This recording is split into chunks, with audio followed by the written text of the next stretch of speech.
Hello students, नमस्कार। महावीर शिक्षण संस्थान द्वारा दी जाने वाली ऑनलाइन क्लास में आपका स्वागत है।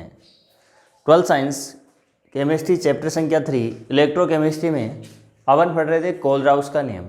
कोलराउस के नियम में उसके अनुप्रयोग पढ़ लिए थे और उस अनुप्रयोग के अंदर हमने वियोजन की मात्रा और वियोजन स्थिरांक का निर्धारण किया था।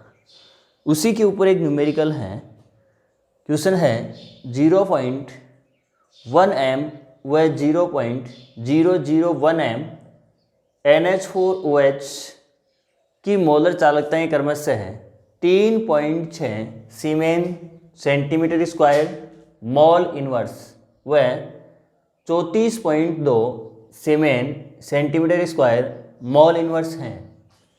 वियोजन की मात्राएं ज्ञात कीजिए। दो सांद्रताएं दी हुई हैं, इन दोनों सांद्रताओं के ऊपर मोलर चालकताएं दी हुई हैं और वियोजन की मात्रा ज्ञात करनी है। और इसके लिए दिया हुआ है यदि NH4OH की अनंत अनुता पर मोलर चालकता 271.1 siemens centimetre inverse square mole inverse है। अब इसमें देखिए, हमारे पास में वियोजन की मात्रा का निर्धारण करने के लिए फॉर्मूला था एल्फा बराबर lambda MC upon lambda M infinity, यही फॉर्मूला था। अब लैम्डा MC का मतलब क्या था? लैम्डा MC बराबर सांद्रता C पर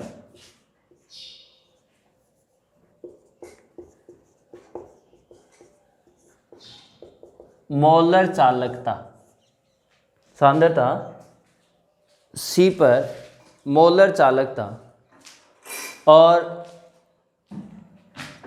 लैम्डा M इन्फिनिटी बराबर था अनंत अनुता पर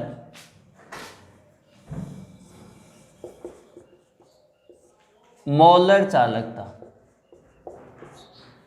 और एल्फा का मतलब था वियोजन की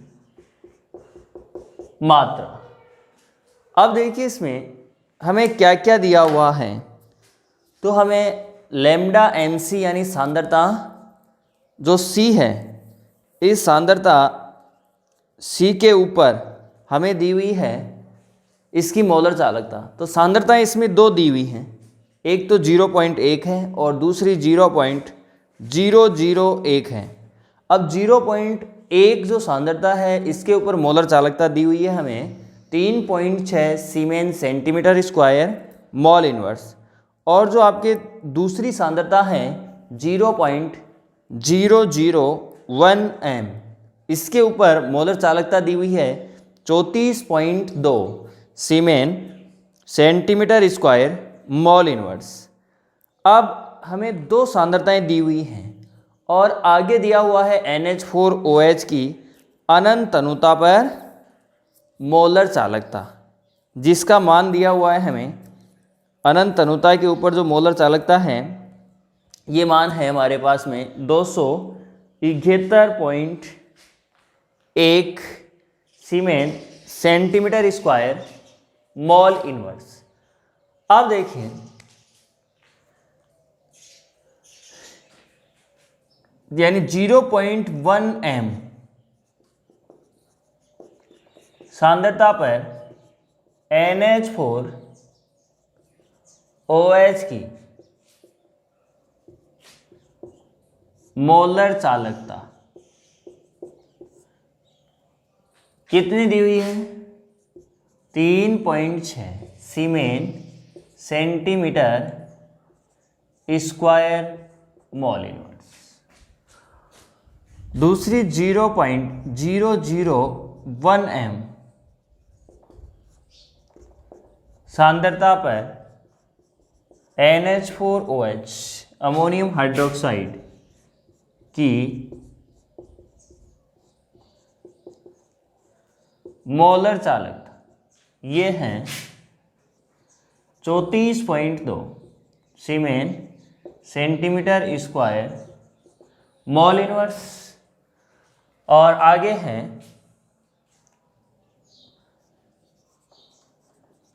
अनंत तनुता पर NH4OH की मोलर चालकता ये कितनी दी हुई है? NH4OH की मोलर चालकता अनंत तनुता के ऊपर ये है 271.1 siemens centimetre square mole inverse. अब अलग अलग सांद्रता के ऊपर वियोजन की मात्रा हमें ज्ञात करनी है, ठीक है। तो पहली है 0.1, यानी ये मान किसका दिया हुआ है यहाँ? लेमडा एम इंफिनिटी, ये दिया हुआ है, और ये है लेमडा एम सी और ये भी लेमडा एम सी, जो अलग अलग हैं। तो देखिए इसमें जैसे 0.1 एम सांद्रता पर NH4OH की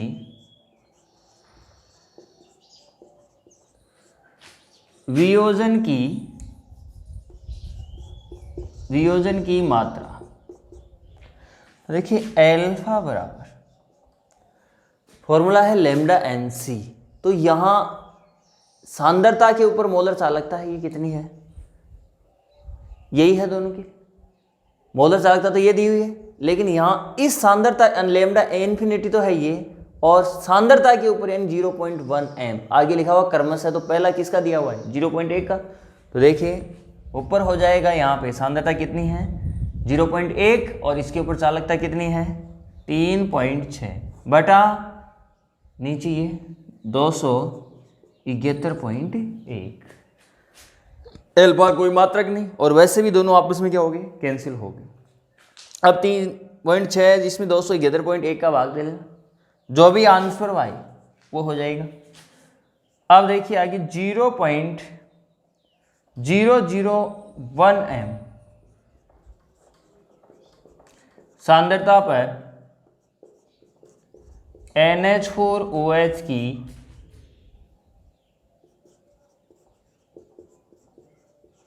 वियोजन की मात्रा, इसमें देखिए ये हो जाएगा एल्फा बराबर, अब ये तो यही रहेगा, दोनों के लिए सेम दिया हुआ है, लेकिन सांद्रता के ऊपर जो मोलर चालकता है वो अलग अलग है, ठीक है। लेमडा एम सी का मतलब क्या है? सांद्रता सी पर मोलर चालकता, यही तो है।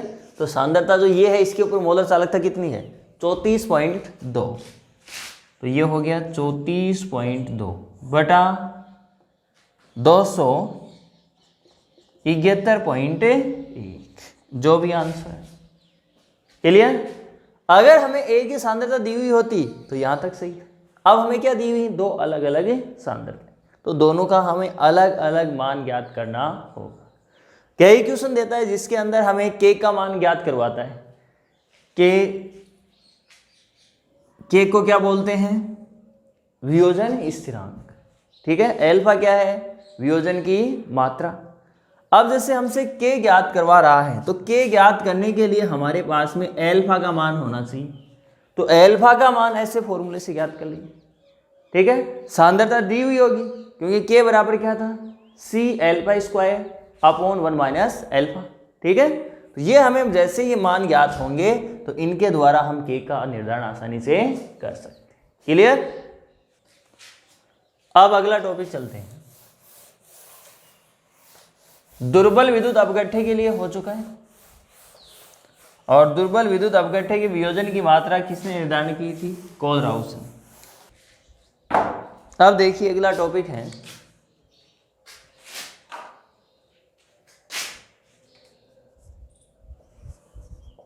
परबल विद्युत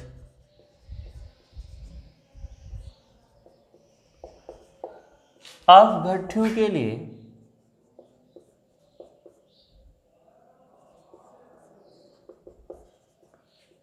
डीबाई हक्कल का नियम।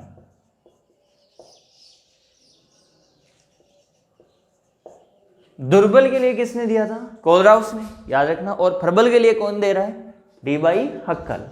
अब देखिए डीबाई जो हक्कल नामक वैज्ञानिक थे, इन्होंने एक समीकरण दिया था। वो समीकरण था लेमडा एम सी बराबर lambda M infinity minus B root C. सीधा एक नंबर का क्वेश्चन भी पूछा जाता है कि डी बाई हक्कल का नेम लिखिए, डी बाई हक्कल के नेम का गणितीय रूप लिखिए। तो ये हो जाएगा लेमडा एम सी बराबर lambda M infinity minus B root A सी।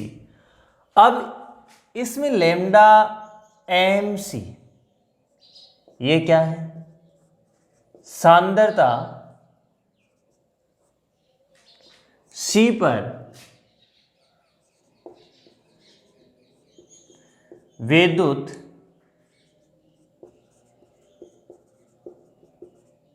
अपघट्य की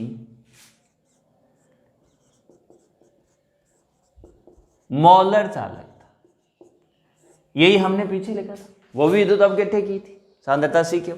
लेमडा एम इन्फिनिटी ये है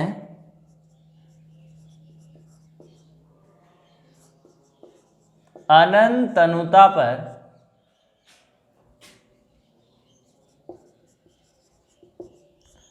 विद्युत अपघट्य की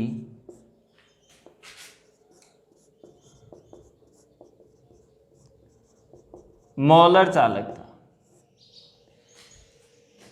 सी है यहां पे सांद्रता और बी है यहां पे स्थिरांक, ये है सभी का। क्लियर? अब देखिए यहां पे होता क्या है, लेमडा एम सी और रूट सी के मध्य एक ग्राफ स्थापित किया जाता है। तो उसमें प्रबल विद्युत अपघट्य के लिए कैसा ग्राफ प्राप्त होता है और दुर्बल विद्युत अपघट्य के लिए किस प्रकार का ग्राफ है प्राप्त होता है, ये देखा जाता है। तो देखिए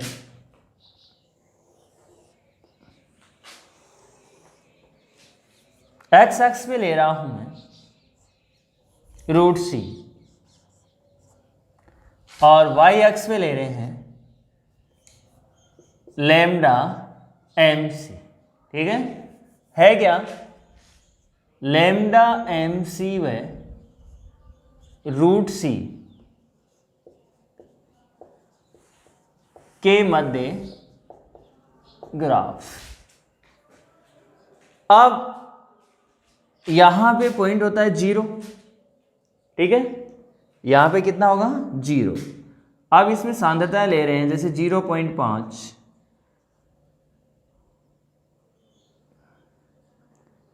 या 1-2 करके ले लो। अब 0.5 का मतलब आधा, ठीक है, तो ये आगे क्या हो जाएगा 1.0, फिर 1.5, फिर 2.0, फिर 2.5, फिर 3.0। ठीक है, सांद्रता होती है मोल प्रति लीटर में। यह हो गई सांद्रता, सबके बीच में 0.5 का गैप। क्लियर? गैप समान होना चाहिए, ग्राफ का मतलब यही है। आप यहां पे मोलर चालकता ले रहे थे तो मान लीजिए यहां पे 0 और इधर कर देते हैं 50-50 का गैप। जैसे ये 50, फिर 100, 150, 200, 250, 300, 350, 400, 450, 500, कितने भी ले सकते हैं। ठीक है, अब इन दोनों के मध्य जैसे ग्राफ स्थापित किया जाता है तो प्रबल विद्युत अपघट्य के लिए हमें क्या ग्राफ प्राप्त होता है और दुर्बल विद्युत अपघट्य के लिए हमें क्या ग्राफ प्राप्त होता है, इसी का निर्धारण करेंगे अपन। एक तरफ वो मोलर चालकताएं और एक तरफ है इसकी सांद्रता। अब इस समीकरण के अंदर दो रह गए, एक तो बी रह गया और एक रह गया लेमडा एम इन्फिनिटी। अब बी यहां पे इनटू में, ठीक है, और लेमडा एम इन्फिनिटी ये इधर है, तो लेमडा एम इन्फिनिटी ये तो हो गया अंतःखंड और बी क्या रह जाएगा ग्राफ का ढाल। क्लियर? ये रहेगा बी तो क्या रहेगा ग्राफ का ढाल और लेमडा एम इन्फिनिटी क्या है, ये है इसका अंतःखंड। आपको जो नोट्स के अंदर दिया हुआ है इस सांद्रता का मान क्योंकि यहाँ पे तनुता को और बढ़ाएंगे। तो नॉर्थ के अंदर सांद्रता का मान दिया हुआ आपके जैसे 0.05, तो इसको लेंगे 0.1, ये लेंगे। नॉर्थ में जो मान दिया हुआ है अगर वो लिखना चाहूँ तो ये 0.1, ये हो जाएगा 0.15, ये 0.20, ये 0.25 और ये होगा 0.3। यानी सांद्रता को और भी हम कम ले सकते हैं। क्लियर? यहाँ पे सांद्रता क्या है? अधिक। तो नॉर्थ में आपको ये मान दिया हुआ है, चाहे नॉर्थ के मान से कर लीजिए। क्या स्टूडेंट कंफ्यूज होते हैं कि नॉर्थ के अंदर अलग है, यहाँ पे अलग है? कोई दिक्कत नहीं, ग्राफ वैसा ही प्राप्त होगा। ये मान है जैसे इसमें अंतर कितने का है? 0.05 का। सभी में उसमें कितने का था? 0.5 का। अब देखिए यहाँ पे जो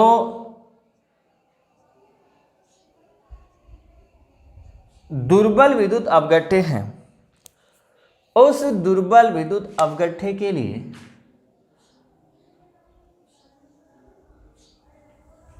इस प्रकार का ग्राफ प्राप्त होता है। जैसे CH3COOH और एसिटिक अम्ल है दुर्बल विद्युत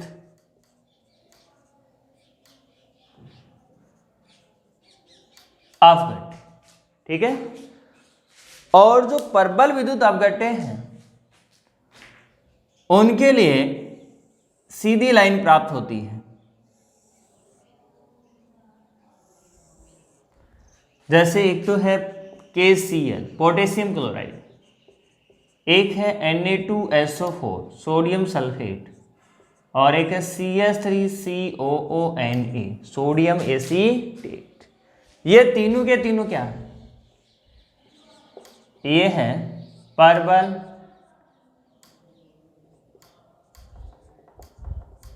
विद्युत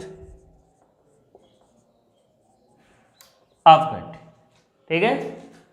अब देखिए यहां पे कौन रह गया और लैम्डा m इंफिनिटी, ये होगा अंतःखंड इंटरसेप्ट। दूसरा रह गया B, जिससे पहले चिन्ह किसका है? माइनस का, तो B बोल दो चाहे -B, और इसको हम क्या बोल देंगे? B क्या है यहाँ पे? ढाल, ठीक है, -B यानी ढाल। अब देखिए इसकी लैंग्वेज क्या होगी कि जब लैम्डा, ध्यान देना, जो पूरा ग्राफ अगर आपको तैयार है तो इसी से इसकी लैंग्वेज बनेगी कि जब लैम्डा mc यानी सांद्रता C पर मोलर चालकता, लैम्डा mc व √c के मध्य ग्राफ खींचा जाता है तो प्रबल विद्युत अवगठ्ठों के लिए एक सीधी लाइन प्राप्त होती है। सीधी हो रही, सीधी की सीधी लाइन प्राप्त। अब इस लाइन को अगर हम पीछे की तरफ बढ़ाते हैं, जैसे ही पीछे की तरफ बढ़ाया इस लाइन को,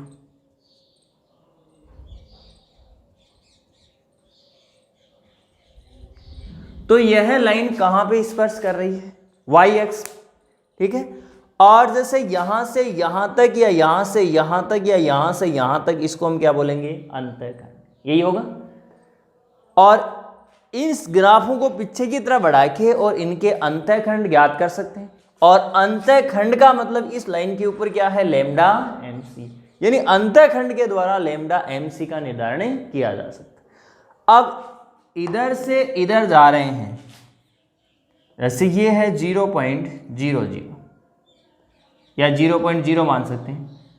इधर से अगर इधर जा रहे हैं तो सांद्रता क्या हो रही है? इंक्रीज, सांद्रता बढ़ रही है या नहीं, ठीक है। और सांद्रता और तनुता एक दूसरे के व्युत्क्रमानुपाती होते हैं, यानी तनुता और ये सांद्रता, ये फॉर्मूला। सांद्रता बढ़ेगी तो तनुता घटेगी और सांद्रता घटेगी तो तनुता बढ़ेगी, विपरीत है एक दूसरे के। तो यहाँ पे देखिए इधर से अगर इधर जा रहे हैं तो सांद्रता बढ़ रही है तो तनुता क्या हो रही है, डिक्रीज, यानी तनुता का मान घट रहा है। क्लियर। तो यहां पर हम बोल सकते हैं कि कम तनुता पर, क्योंकि सांद्रता क्या है, अधिक है। पहली लैंग्वेज कि जब लेमडा MC व रूट C के मध्य ग्राफ खींचा जाता है तो परबल विद्युत अपघट्यों के लिए सीधी लाइन प्राप्त होती है। ठीक है।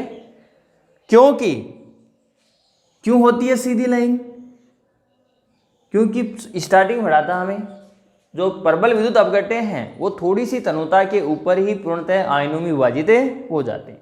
तो इसका कारण क्या हुआ, क्योंकि परबल विद्युत अपघट्य कम तनुता पर ही, इधर क्या हो रहा है, तनुता का मान कम है, तो ये कम तनुता के ऊपर ही वियोजित या आयनित हो जाते हैं, जिसके कारण इनकी जो लेमडा M इंफिनिटी है इसका मान इतना नहीं बढ़ता है। अब इधर से इधर आ रहे हैं, इधर से इधर, तो तनुता का मान क्या हो रहा है, बढ़ रहा है। अब तनुता का मान हम कितना ही बढ़ाएं लेकिन इसकी लेमडा MC के ऊपर कोई प्रभाव नहीं पड़ रहा है। क्यों, क्योंकि ये तो जहां के जहां है वही है स्ट्रेट लाइन। अब इन्हीं ही ग्राफों को अगर पीछे की तरफ बढ़ाया जाता है, ठीक है, तो ये y-x पर स्पर्श करते हैं, तीनों के तीनों y-x के ऊपर स्पर्श करें, और जहां पर ये ग्राफ स्पर्श कर रहे हैं इनके द्वारा, यानी इनके अंतःखंड ज्ञात किए जा सकते हैं। अंतःखंड यानी लेमडा M इंफिनिटी, और जो अंतःखंड का मान ज्ञात कर रहे हैं यही मान किसका होता है, लेमडा MC, यानी सांद्रता C के ऊपर मोलर चालकता। तो जो परबल विद्युत अपघट्य हैं उनकी जो मोलर चालकता है उसका निर्धारण आसानी से किया जा सकता है। अब आगे देखिए, दुर्बल विद्युत अपघट्य जैसे ले रहे हैं CH3COOH एसिटिक अम्ल। अब इस दुर्बल विद्युत अपघट्य की जैसे इधर से है तो यहां से चलें तो यहां पे तनुता का मान अधिक है या कम है, कम है। सांद्रता तो अधिक है तो तनुता क्या है, कम है। तो जो दुर्बल विद्युत अपघट्य हैं उनकी कम तनुता के ऊपर जो मोलर चालकता का मान है वो कम ही होता है। क्यों, क्योंकि यहां से यहां तक देखिए चालकता में कोई प्रभाव नहीं पड़ रहा है, लेकिन जैसे जैसे हम तनुता बढ़ा रहे हैं वैसे वैसे देखिए ग्राफ क्या कर रहा है, ऊपर जा रहा है। ठीक है, इसका मतलब लेमडा MC का मान बढ़ रहा है। क्लियर। यानी जो दुर्बल विद्युत अपघट्य हैं वो कम तनुता पर या कम जो इनकी बोल सकते अधिक सांद्रता है इसके ऊपर, यही बोल सकते, या तो अधिक सांद्रता के ऊपर या फिर कम तनुता के ऊपर बहुत कम आयनन होता है।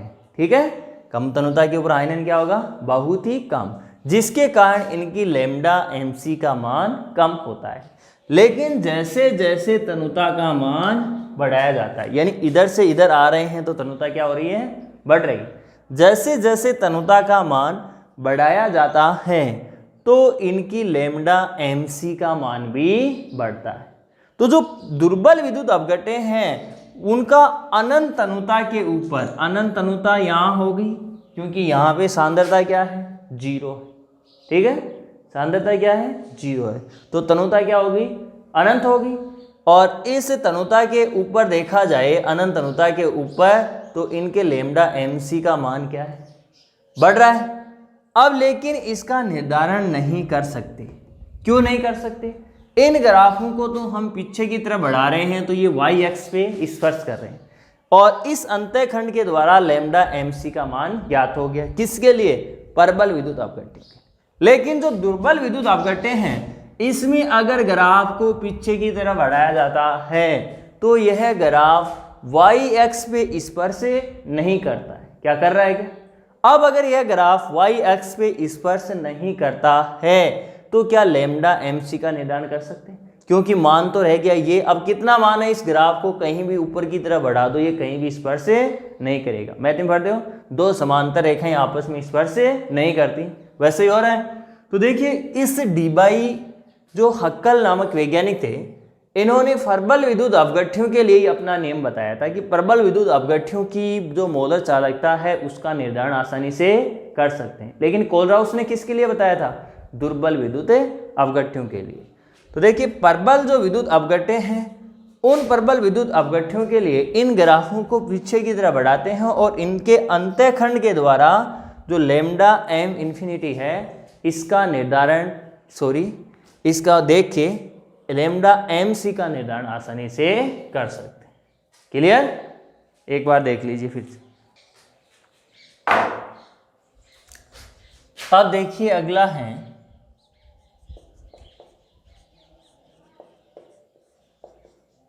ऑन-सेगर समीकरण। जो डी बाई हक्कल ने समीकरण दिया था उसी के अंदर संशोधन किया गया, उस समीकरण को ही बोला जाता है ऑन-सेगर समीकरण। डी बाई हक्कल ने क्या दिया था? लैम्डा एम सी बराबर lambda M infinity minus B root C. अब देखिए इसमें संशोधन क्या किया गया? लैम्डा एम सी बराबर lambda M infinity minus 82.48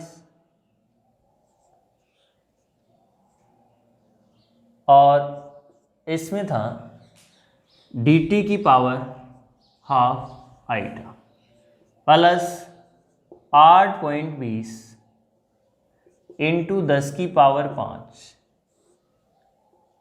upon dt की पावर 3/2 और था आगे लैम्डा एम इंफिनिटी और root C. Lambda infinity M ही नहीं केवल लैम्डा इंफिनिटी और बाहर था कोष्टक के रूट सी। ये समीकरण दिया था ऑन-सेगर नामक वैज्ञानिक ने। तो समीकरण क्या है? Lambda M C lambda M infinity minus 82.48 D T की power half eta plus 8.20 into 10 की पावर 5 डी टी की पावर 3/2 लैम्डा इंफिनिटी और रूट सी। ये समीकरण आपको याद रखना है, सीधा समीकरण भी पूछा जाता है इसमें। अब यहाँ पे लैम्डा एम सी यही है, लैम्डा एम इंफिनिटी भी यही है। यहाँ पे परिवर्तन किस में किया गया है? जो ये स्थिरांक है बी, इसमें परिवर्तन किया गया है। देख लीजिए बाकी इकाइयाँ वही, ठीक है। यानी जो बी स्थिरांक था उसके स्थान पे आया है यहाँ से लेके यहाँ तक, ठीक है। यही परिवर्तन हुआ है। अब यहाँ पे डी तो क्या है? डी को बोलते हैं यहाँ पे पैरा वैद्युत स्थिरांक, ठीक है। डी को क्या बोलेंगे? डी बराबर ये होता है पैरा वैद्युत स्थिरांक। टी क्या है यहाँ पे? टी का मतलब है ताप, और जो ये आइटा है इस आइटा का मतलब होता है विस्कोसिटी यानी श्यानता। बाकी सी सांद्रता है, अनंत अनुता के ऊपर मोलर चालकता, सांद्रता सी के ऊपर मोलर चालकता, और ये भी अनंत अनुता के ऊपर ही इसकी मोलर चालकता है, ठीक है। अब अगर इसमें देखिए इसी समीकरण में किया गया है थोड़ा संशोधन, जैसे तो ये है 82.48 अपॉन डी टी की पावर हाफ, और ये आइटा इसका मान तो लिया गया है ए, और दूसरा है 8.20 इंटू 10 की पावर 5 अपॉन डी टी की पावर 3/2, इसको माना गया है बी।